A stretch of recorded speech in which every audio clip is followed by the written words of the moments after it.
ବର୍ଷାଙ୍କ ସିନେମା ଦେଖି ରାଗିଲେ ଅନୁଭବ ମହାନ୍ତି। ତ ଫ୍ରେଣ୍ଡସ୍ ଆପଣ ମାନେ ଜାଣିଥିବେ ଗତ ଦିନମାନଙ୍କରେ ବର୍ଷାଙ୍କ ନୂଆ ଚଳଚ୍ଚିତ୍ର ୱାଇଫ୍ ରିଲିଜ୍ ହୋଇଯାଇଛି। ଆଉ ଏହି ଚଳଚ୍ଚିତ୍ରରେ ବର୍ଷା ପ୍ରିୟଦର୍ଶିନୀ ଗୋଟିଏ ଓଡ଼ିଆ ଘରର ବୋହୂର କ୍ୟାରେକ୍ଟରରେ ଅଭିନୟ କରିଛନ୍ତି, ଯେଉଁଠି ସେ ଜୟଜିତଙ୍କୁ ବିବାହ କରିଛନ୍ତି। ଆଉ ଏହି ଚଳଚ୍ଚିତ୍ରରେ ବର୍ଷା ପ୍ରିୟଦର୍ଶିନୀ ନିଜର ପର୍ସନାଲ ଲାଇଫ୍ ଉପରେ ହୋଇଥିବା କିଛି କଥାକୁ ନେଇ ସିନେମାରେ ଦର୍ଶାଇଛନ୍ତି। ତ ଏହାପରେ ଅନୁଭବ ମହାନ୍ତି ତାଙ୍କୁ ଗୋଟିଏ सोशल मीडिया पोस्ट माध्यम आह्वान करथिले कि कौनसी न्यूज चैनल रे आसी फेस टू फेस रे बसी कथा हेबापई अनुभव महांती तांको चैलेंज करथिले।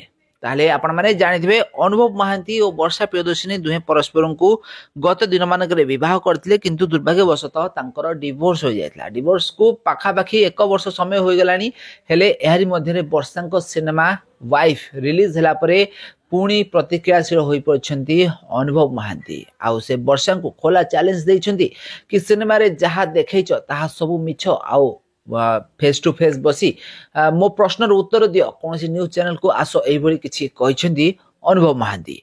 ताले आपण माने जानिथिबे अनुभव वर्षा दुहे परस्पर को भल पाई 2014 मसिया रे विवाह करथिले। दुहिंकर डिवोर्स एबे 2024 मसिया रे होइथिबार नजर आस्थिला। ताले अनुभव महांती और वर्षा प्रियदर्शिनी ओलीवुड इंडस्ट्री नंबर 1 जोड़ी। सारा ओडिसा लोक माने तांको जोड़ी को बेस अधिक भल पाती। बहुत सारा सिनेमा से माने एकाठी करिसेंती, किंतु दुर्भाग्यवशतः से माने एबे परस्पर ठारू अलगा हो जाइछंती। ताल फ्रेंड्स आपण मानको अनुभव और वर्षा को जोड़ी केमिति लागे हमो कमेंट बॉक्स रे कमेंट करन।